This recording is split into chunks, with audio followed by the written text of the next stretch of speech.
আচ্ছা, মেয়েরা কি প্রথম থেকেই এতটা স্ট্রং হয়?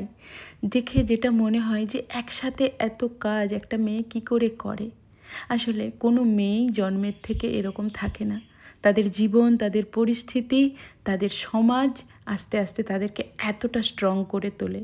এই আমি যেমন জীবনের প্রথম শুরুতে আমি কখনো ভাবিইনি যে আমি এত লড়াই করতে পারবো।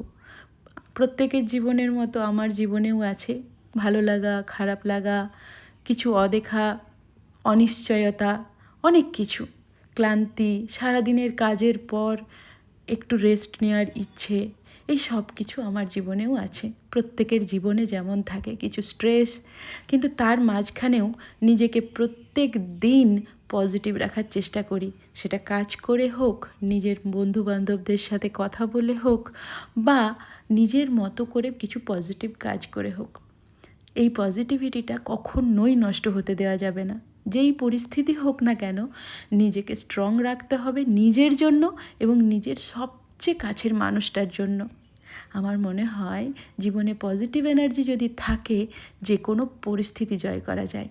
আর আমি তার মধ্যে বেশ কিছু কাজ করি সারা দিনে, যাতে আমাকে পজিটিভ রাখতে পারে এবং আমি ভালো থাকতে পারি। আমি দেখেছি মেয়েদেরকে 1 ইঞ্চি জমি কেউ ছেড়ে দেয় না। তো সেই লড়াই মেয়েদেরকে লড়তে হয়। আর লড়াই করতে করতেই মনে হয় মেয়েরা একদম অনেকটা স্ট্রং, অনেকটা পারফেক্ট হয়ে ওঠে। কি বলো তোমরা? মতামত কি তোমাদের?